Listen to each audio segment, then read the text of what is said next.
I've been interested in Cuban music since like 1938 because they had some bands used to come in the Savoy Ballroom, and they let me sit in and play. So I've been with it.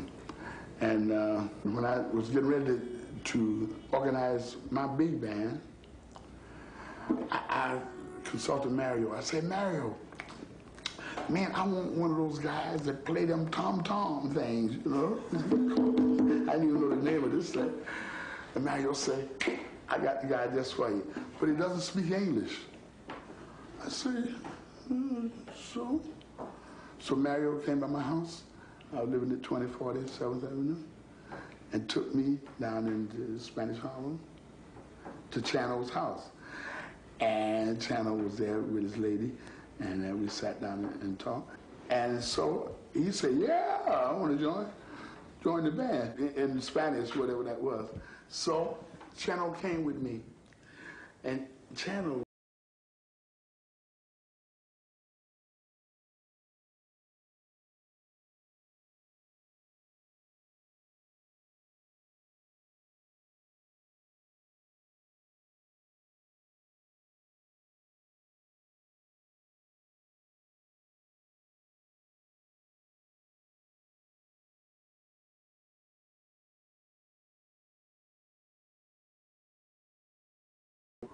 we speak Africa, you know, so that's how we came together.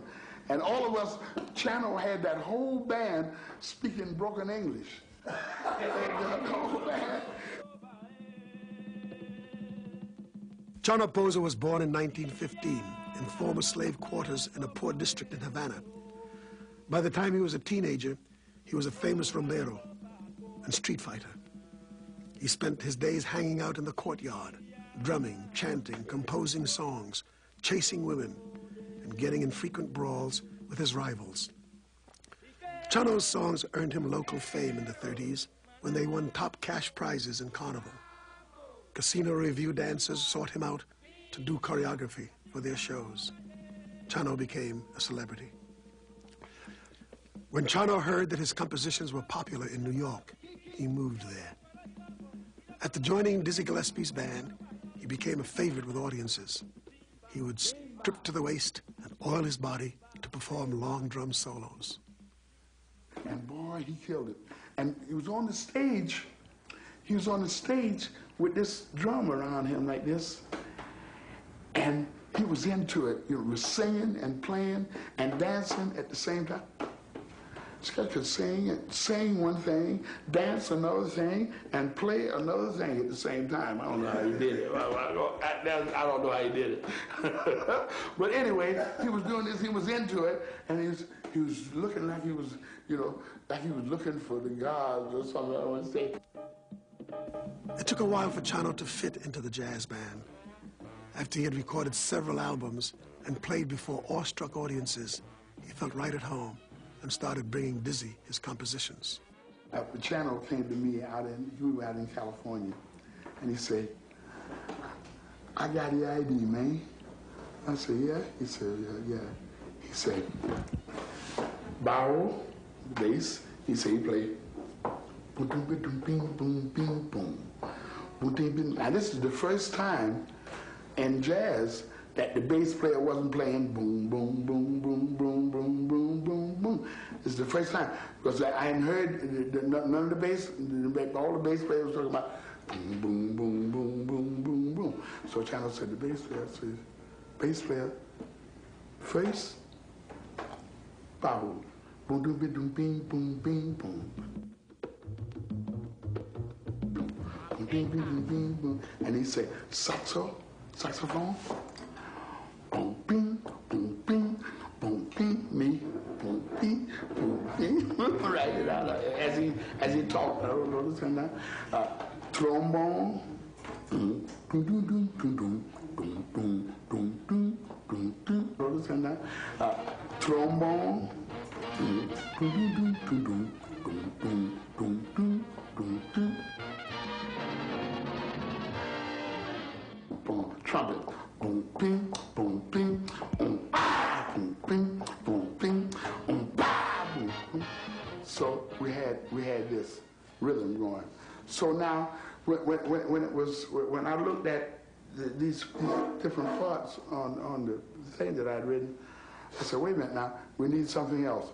We need harmony. But it wasn't complete. It wasn't complete harmonically. It was just lots of rhythm, and it was going. So I say to myself, you must do something to make harmony in this. So, and then I wrote this bridge. Da, da, da, da, da, da, da, da, da, da, da, da, da.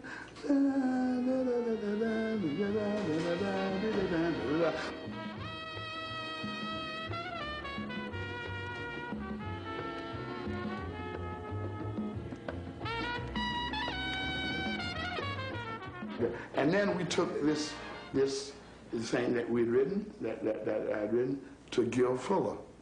And Gil Fuller was the arranger, and we gave it to him, and he blew it up, and he blew it up magnificently. And so that's how Manteca came about.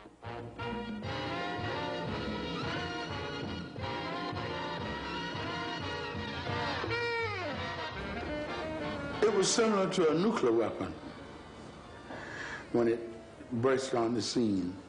They'd never seen a marriage of Cuban music and American music like that before.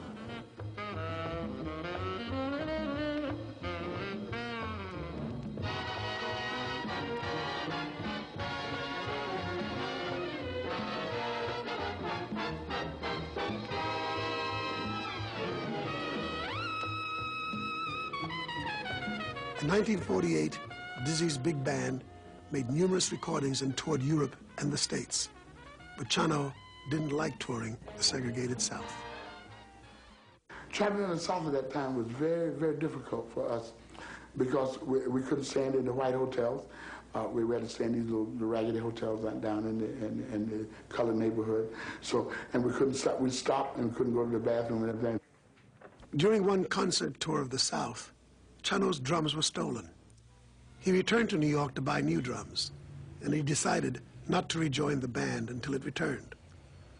While waiting, Chano hung out, got high, played drums, and chased women as usual. When he thought a dope dealer named Cabito had cheated him, he tracked Cabito down and beat him up.